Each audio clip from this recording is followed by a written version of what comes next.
right, now we're going to go ahead and take a look at the beginning of some of the more lightweight aircraft. This is the X Cub by Cub Crafters.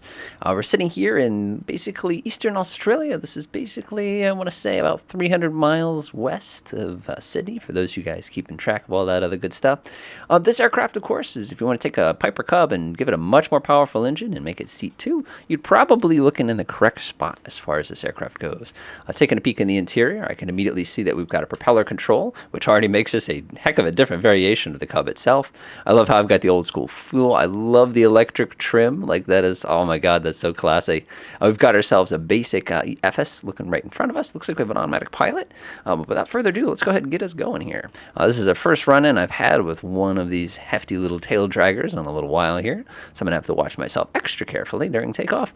Although honestly, this is pretty tame. I'm actually kind of surprised. Now, the Cub Crafters, this particular version has 180 horsepower, Lycoming 360. Those of you guys who know our Cessna family are very familiar with that engine already. Basically, that's going to give us an awful lot of horsepower for something that, you know, seats me and basically one other guy in the back seat. So kind of interesting. Let's go ahead and slap those flaps up. The flaps lever's above my head. It even says flap lever on. Okay, I got to give them some points for that. That's pretty fun. All right, let's go ahead and bring the nose down just a teeny tiny bit. Now, tail draggers are a tricky kind of aircraft in order to operate. Go ahead and bring ourselves over. It looks pretty good so far. Because of the fact that they're very, very unstable when you're operating them on the ground. So now this part of Australia is a little different than the part of Australia that I visited. When I last visited Australia, of course, I was over in the Melbourne area, and we spent quite a bit of time seeing some really cool stuff. Oh, I love the synthetic vision in the G1000 or the G500 or whatever the equivalent is in this aircraft. That is really, really, really cool how that works. That would be amazing when you fly this in instrument conditions. By the way, I'm getting a warning. Let's go ahead and reduce my RPM just a teeny tiny bit. And we'll come down to about 2,500. 2,500 is probably a little safe. The propeller, the pitch control in this version of Flight Sim is a little different than what I remember it being in the previous versions of Flight Sim. Go ahead and trim myself out a little bit more aggressively here. All right, that's feeling pretty good. Go ahead and swing myself back to the left.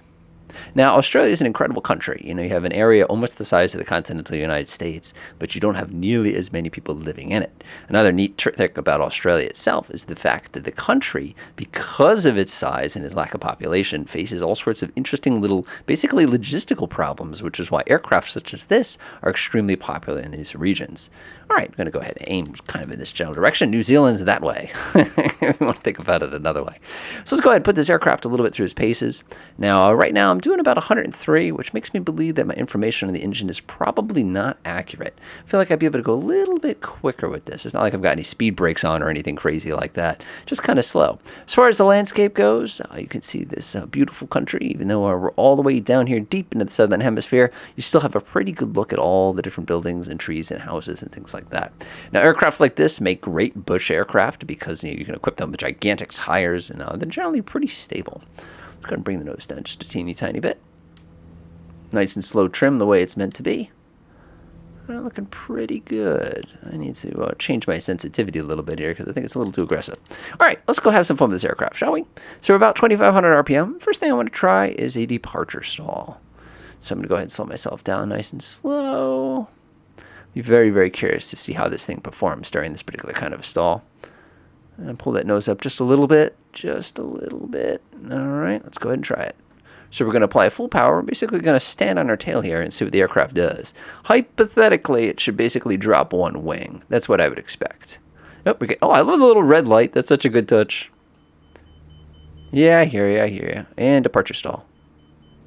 Wow. There it goes. Oh, look at that. We got a little racetrack there.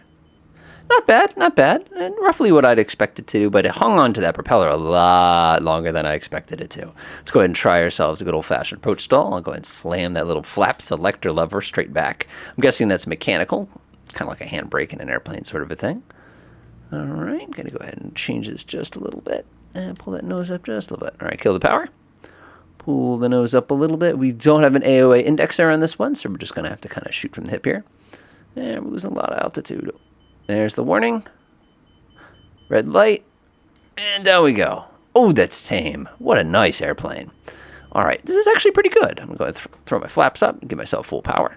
Again, the propeller pitch control is doing a really nice job of keeping my engine from getting too damaged here. And I've got about 27 inches right now, so I'm doing pretty darn good. All right, other things we can do with this aircraft. Let's see if we can be a little bit reckless. Yeah, nothing wrong with that once in a while. Look at that big red arrow. And that's perfect. Go ahead and kick it all to the right. Are we an aerobatic plane? A little bit. Not too bad. I was actually kind of impressed with that particular maneuver.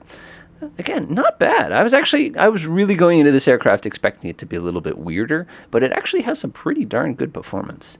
Now, one more thing I want to test, and this is probably going to be my undoing here, is I want to try to land this thing kind of off runway. So actually, that field looks really good for it. Guessing it's a racetrack of some sorts. Whoa, don't do that. That's how you snap flaps off. Word to the wise here, be very cautious with your flaps. I'm going to lift the nose up just a tiny bit. Looks good. Go ahead and slap my flaps all the way down. Pretend this is a forced landing. I just gotta try it. It's supposed to be a bush plane, so theoretically we should be able to pull this off.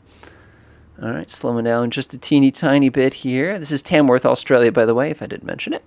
Getting a little slow. Going to go ahead and increase. We got to use Gumfuls here. Gas, undercarriage, mixture, propeller, flaps, light speed. Everything's looking pretty good. Go ahead and swing around. Probably scare the crap out of the neighbors as always. Not actually sure what the approach speed is on this aircraft, so we're going to kind of have to feel it out here.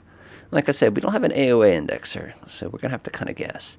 Put myself in a little bit of a skid here. And it's a little touchy. Bring the nose up just a little bit. Oh man, is this thing light. It has like no inertia. All right, nose up. Easy, and we're down. All right, that counts as one landing. That counts as two landings.